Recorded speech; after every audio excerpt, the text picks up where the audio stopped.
aloha and good afternoon, everybody. I wanted to take this opportunity to wish everybody a happy Thanksgiving. A couple days here. Today's November 25th, 2019. It's the regular meeting of the Honolulu Board of Water Supply. Before we get to items requiring board action on the regular agenda, there is a change in today's agenda that we need to vote upon. Namely, if you board members, if you can take a look at your agenda on the executive session, items 1 and items 2. Apparently, we've already taken care of those last month or whenever the last time we met. So those will be stricken from the agenda. And if I could have a motion to approve. Second. Okay, it's been moved and seconded to remove items number 1 and number 2 from the executive session agenda. Namely, those are approval of the minutes of the executive session held respectively on April 22nd and July 22nd. Be removed on the agenda. All those in favor say aye. Aye. All those opposed say nay. All right, we are now going to go to our regular agenda. Up at the top here, items requiring board action. First is the approval of the minutes of the regular meeting held on October 28th, 2019. I hope you've all had a chance to read them. If I could entertain a motion to approve. So moved. Okay, moved. Second. Seconded. Is there any discussion, corrections, amendments? Hearing none, all those in favor say aye. Aye. All those opposed say nay. All right, next item number 2 is the adoption of resolution number 905, 2019. This is to execute the Hawaii Water Agency Response Network, otherwise known as HI WARN, Mutual Aid and Assistance Agreement. Chair recognizes Deputy Manager Ellen Kitamura. Okay, good afternoon, Chair and I and board members, and happy Thanksgiving to you all too. So this afternoon, we're recommending the adoption of Resolution 905, 2019, and this is to execute the Hawaii Water Agency Response Network, or referred to as HIWARN. It's a Mutual Aid Assistance Agreement. So the HIWARN is a statewide mutual assistance network with the water utilities, and in this case, it's the utilities of the neighbor islands, to provide support and promote statewide emergency preparedness and disaster response and mutual aid. So the participating members, the aid can come in the form of personnel, equipment, supplies, and other associated services, and this is to respond to natural and human-caused disaster emergencies. The HIWARN actually, it provides kind of a rapid response. One of the things that we know is that when a disaster occurs, the local utilities and governments are the ones that first on the scene. So what the HIWARN does is it's an agreement with other utilities for the with the neighbor islands, and this is for the water departments only, to have more of a formal official agreement. Now, in 2013, we did execute a HIWARN agreement with the Department of Kauai Water and also Hawaii. So this is in force until just recently. What occurred is Maui had decided they wanted to participate this time around. And then we also had new water managers at Kauai and the Hawaii Water Department. So this is, in a way, is to re-execute a new agreement. And this resolution is needed to give the authorization for the board to participate in this agreement. And then it becomes effective on the signature of the chairman of the board and the manager and chief engineer of Honolulu Board of Water Supply, in this case, Manager Lau. And then for your information, Kauai Water Department and Hawaii Water Department have already executed this agreement. It is, Maui is, because they're a special city department, it needs to go through their council and also get approval by the mayor. So I'm here to answer any questions. Members, any questions? Okay, hearing none. I'm going to call for a motion to approve. So second. Okay, moved and seconded. Is there any discussion? Mr. Lee, does the resolution have to be read into the record, or will it suffice to reference it?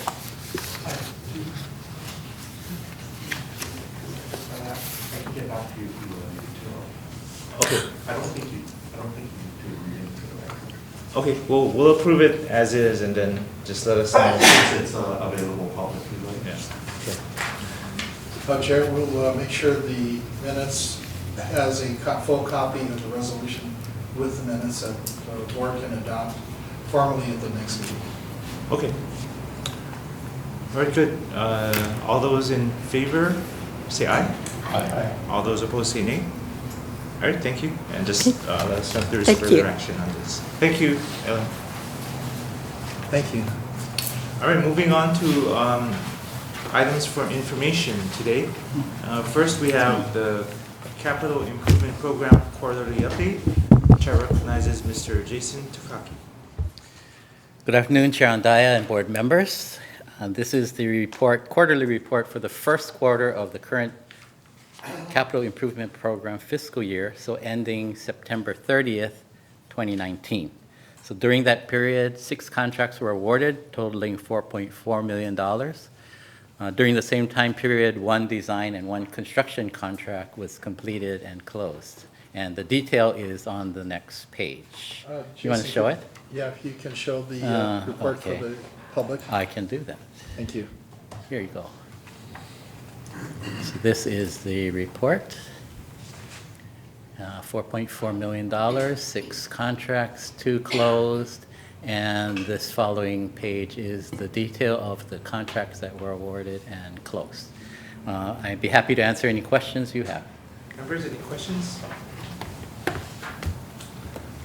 Okay, hearing Okay, none. thank you. Thank you very much for the report.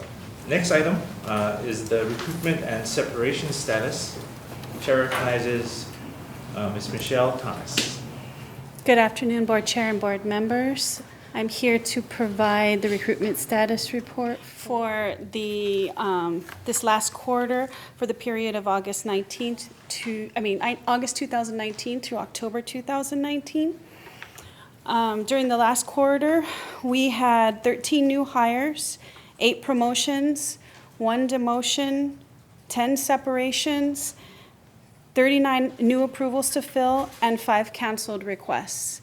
As you can see, we had a very active last quarter, and we've had an active last year, and we've been trending up in filling our positions over the last year. And we anticipate trying to further fill those positions through the next year. We do anticipate there will be some additional retirements during this next quarter due to the end of the calendar year, which is pretty typical for the end of the calendar year. Are there any questions? Members, any questions? On some of the filling of the vacancies, are you getting new recruits from who already has a position, or? We're getting both, a mixture of new promotions from within as well as outside of the county and city in the open recruitments. We have a philosophy here at the board of promoting from within, and that's something that comes from a lot of our discussions here at the board as well as with Ernest. And so we try to go for that first, and then we go out for open positions. A board member. The reason I ask is that we have a very low unemployment rate, 2.8%. Yes. It's almost like you gotta hire somebody who already has a job. And that is the case oftentimes that they actually have positions, or if we do make an offer to them that a current employer offers them something better, to retain them, so it has been quite challenging. Yes. For example, the board secretary, which is still vacant, I think we're on round number 5 in interviews. We made offers multiple times, and the candidates suddenly turned us down because their current employer may have offered them a better situation in their current position. We hit the same, I mean, because we can't match the seat in county for some reason. You guys have a better. Well, I would say that the recent shortage differential that the state implemented first, the city and county of Honolulu had to follow up later on to match. And it's this competition between us. I would also say that we strive to make it so that way the board is as desirable as possible as an employer to keep people on board. All right, any further questions? If not, I do note that this is the highest level in terms of total current employees for the last 12 months, rolling 12 months, so congratulations. Thank you. I think the message of the mission of the board is a good one. Thank you. Next item is item number 3, the status update of groundwater levels at all index stations. Chair recognizes Mr. Barry Usadal. Mr. Chair and members, there are 2 aquifer index wells in low groundwater status for October, Kaimuki and Punaluu. And let me show you that. Now, this is Kaimuki. The caution, which is the top dotted line, is at 23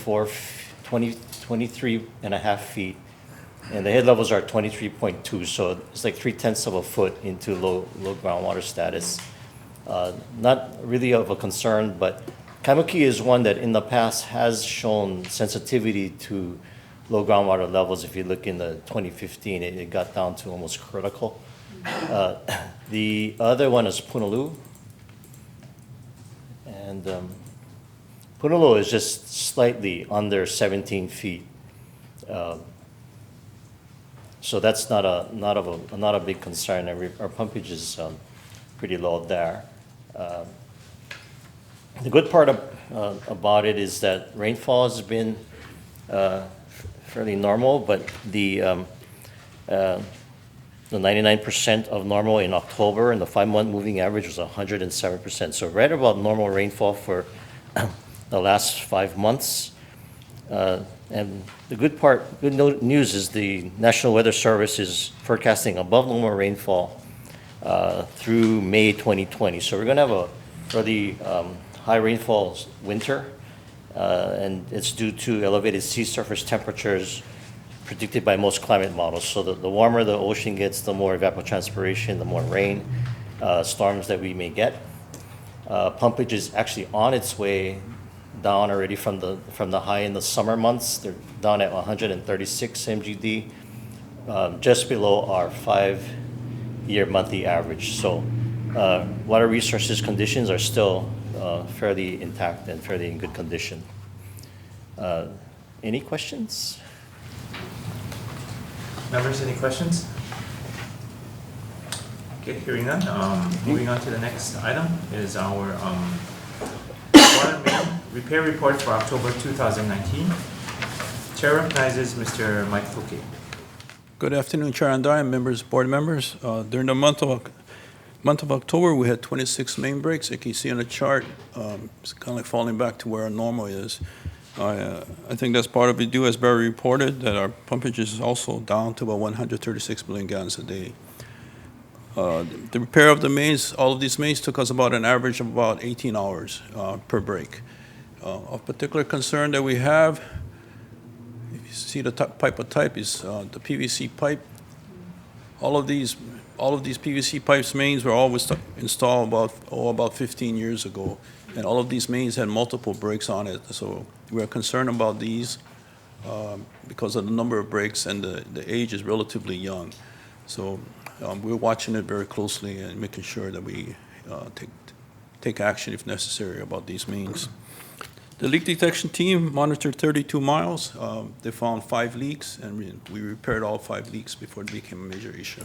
Okay, any questions? Members, any questions? I have a question.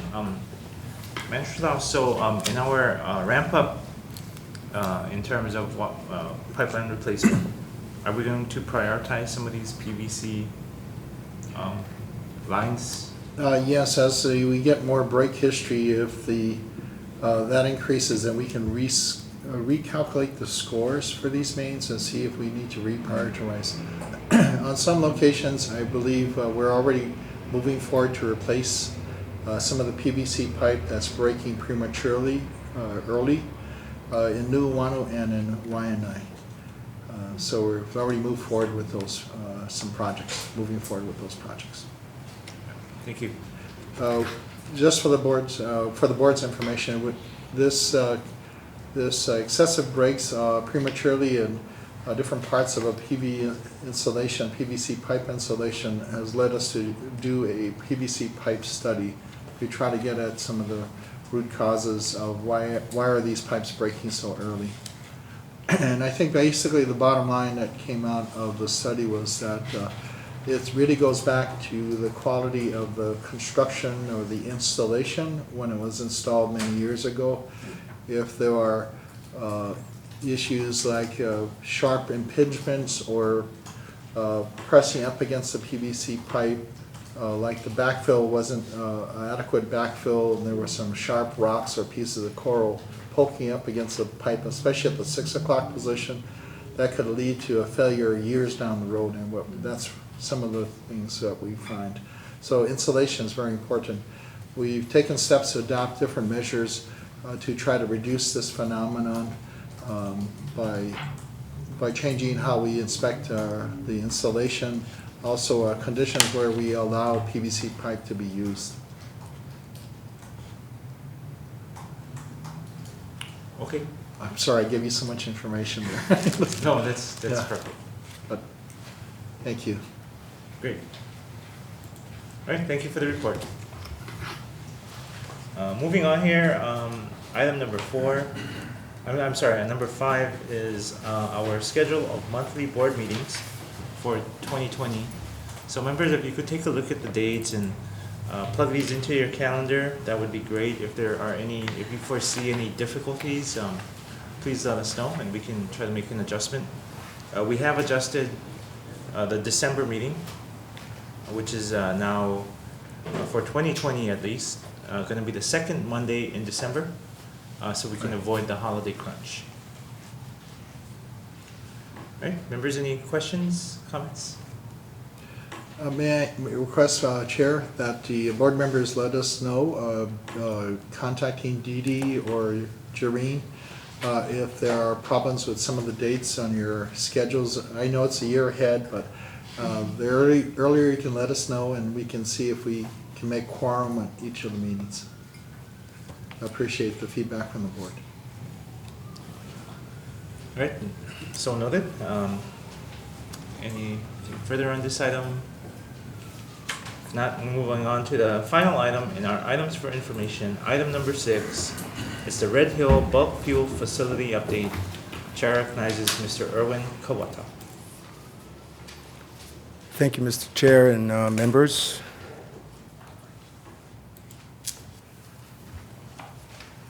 Okay, for today's update, we're just going to talk a little bit about some recent action the City Council took, the Navy's kind of plans for the year 2045, give an update on the current status of the underground storage tank permit application the Navy has with Department of Health.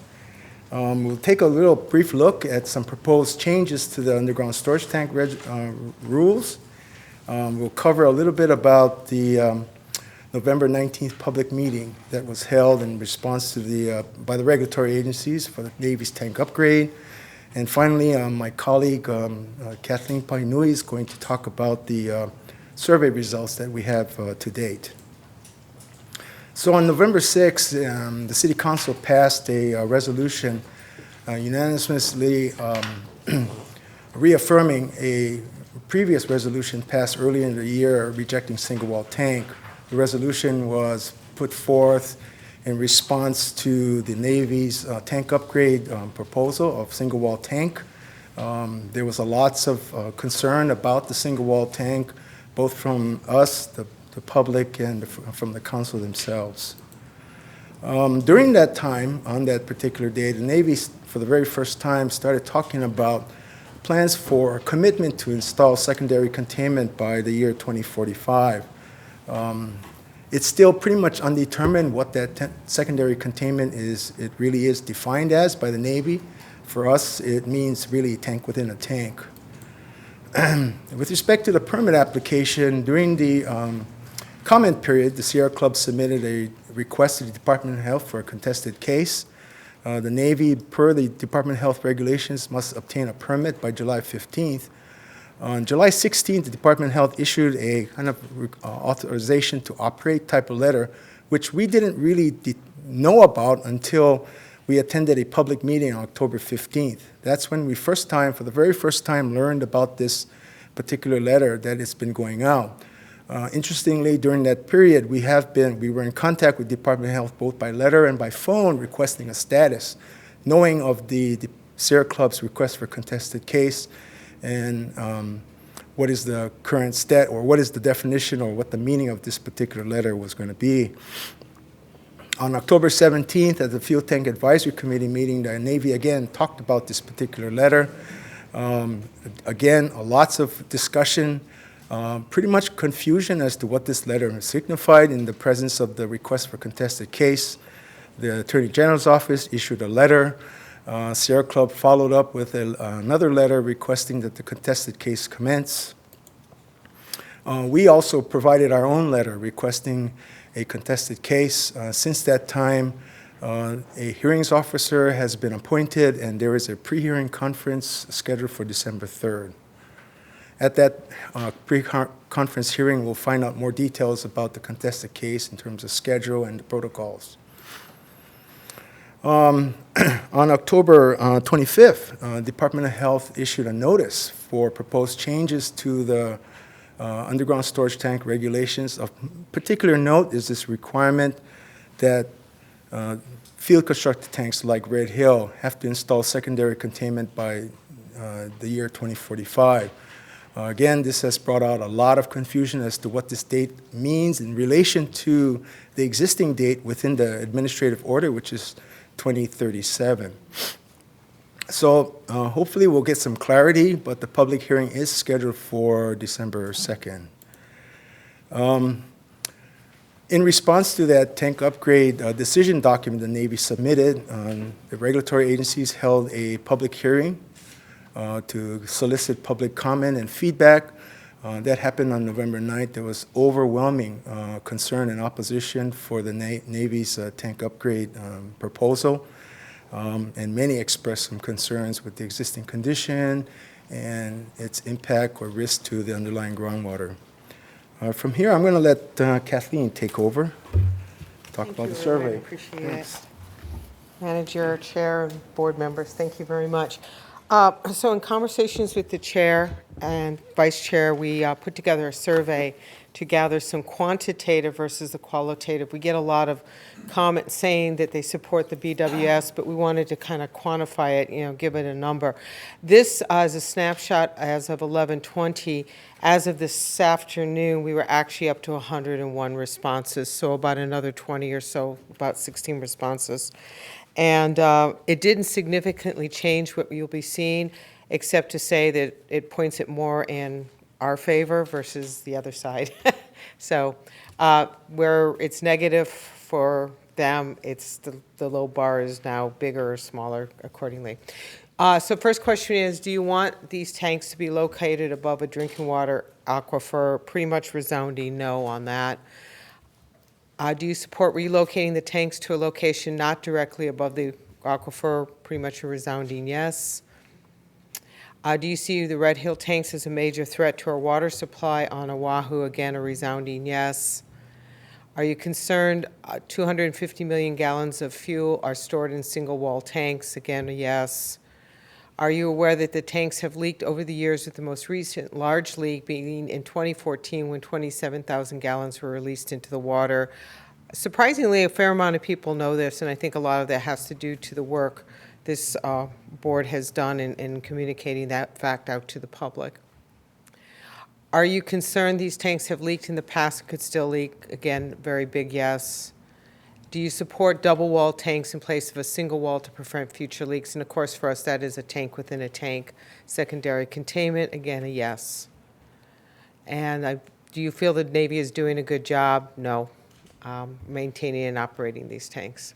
So we'll continue this survey. We got, of course, a lot of the responses came in over the time we were promoting and letting people know about the November 19th meeting, but we will continue having this survey up there just to see what kind of continued responses that we get. As you know, we sent a letter out per the manager's instructions that was mailed to 160,000 of our accounts. And I have updated numbers. I apologize that we weren't able to update this, but I just pulled them this morning. We've actually received 96 comments so far. 82 were in support of the BWS position. We had 5 comments on people wanting to know if their aquifer that this affects them directly. 2 were opposed to the BWS position, and then 7 others had related questions specifically as to when the meeting was being held and where they could send testimony. And then this is a picture from the meeting last week. As you can see, it was a packed house. Lots of good energy in the room, lots of very engaged people. It was really good and positive to see. And people came from all over the island, not just in that one area. We had people testifying from the North Shore, from Kaneohe, Hawaii Kai, et cetera. There were 50 commenters. That was all time allowed. 48 were against the Navy's proposal. 1 was for, and 1 just had some general comments. Many people that went up there actually either had a copy of the letter that we were sent and actually used that as part of their testimony, or actually, referred to it and commented on it. And then when Manager Lau got up there, people expressed very favorable response to his comments as well on behalf of this board. So we were very pleased that, for us, what the outcome of the meeting was, at least from our perspective. And we did get a couple of posters from children. This one reads, "To the Navy, don't poison our water. Fix the problem and fix your tanks, and please save our water." That was from Bear, age 7. And then another one from Save Our Water. We want clean water, please. Thank you very much. And then we did actually, one of the testifiers used a poem from our 2016 calendar as part of their testimony as well. So, any questions? Thank you. I'd like to just add to that I kind of lost count of how many people came up and just thanked us for the letter that was sent to them. There was quite a few that said the letter was very well written and very informative, so they're really appreciative. So they appreciated what the Board of Water Supply is doing on the Red Hill issue. And they just want to do what they can to support us. I just wanted to thank the staff and Erwin and Kathleen in particular. I also received a lot of positive comments. People thanked me for sending out the letter. I said I had very little to do with it, that it was really the staff. And I understand it was circulated to the environmental law class as a model of the people kind of embracing their responsibilities. So I just wanted to thank the staff in particular, because I know especially with these agency meetings and that sort of thing, that the response times and the turnaround are really quick. And so thank you for putting in all the time in order to help keep our beneficiaries informed. I just want to echo that the letter was largely drafted by Erwin, and he did an excellent job on that letter. And the communications office under Kathleen's leadership, they've been doing a great job getting the message out. Thank you. Thank you. Members, any further questions? I have a question. So the Navy's now talking about secondary containment. Is that a change from what they've been saying? Well, in their tank upgrade alternative decision document that they submitted, they talked about something called double wall equivalency secondary containment, which is, when we read the document, it's really not truly secondary containment because it's still dependent on the existing single wall quarter-inch steel plate. In the resolution, the council, Erwin and I heard for the very first time the Navy publicly stating they're in support of secondary containment. Erwin, would you like to clarify? Yeah, sure. Yes, Mr. Chair. On that, actually, that same question was asked by Councilmember Manor during that session. And yes, a few years ago, the Navy was very adamant about saying that secondary containment wasn't feasible. It was too difficult to construct, install, too expensive. We heard all of that at least a couple of years, very strongly. And only now we're starting to hear a very different kind of a position. So part of it is understanding what they mean by secondary containment, because we've heard different versions or different kinds of designs equating to secondary containment. To us, there's only one kind, tank within a tank with a space around it. We've heard other kinds of different designs, not like secondary containment to be, not like tank within a tank. So there's much to, I think, trying to understand from the Navy and learn more about what they mean and why the change. Another thing at the City Council hearing on the resolution in support of our position on Red Hill, Councilmember Fukunaga pointed out very pointedly to everybody there that if a contamination occurred at Red Hill because of a fuel leak, the cost to pay for the treatment of the water or development of a replacement source would be a cost that is borne by our water customers. She said the city is usually the one that has to bear the cost of issues more directly. And that's very true at Red Hill because the funding that would be necessary to develop a replacement source someplace else, if we had to, say, abandon Halava Shaft because there's an underground plume of fuel moving across in the aquifer toward Halava Shaft, that cost would be borne by our water customers through our water rates. If we have to install a treatment system, that cost, that first cost, and also the future operating costs will also be borne by our customers until we could try to recover costs for the damages from the federal government, and that's not a guarantee. Okay, thank you. Any further comments or questions? All right, I think that's the end of our regular agenda. If I can get a motion, thank you everyone for attending. If I can get a motion to move into executive session.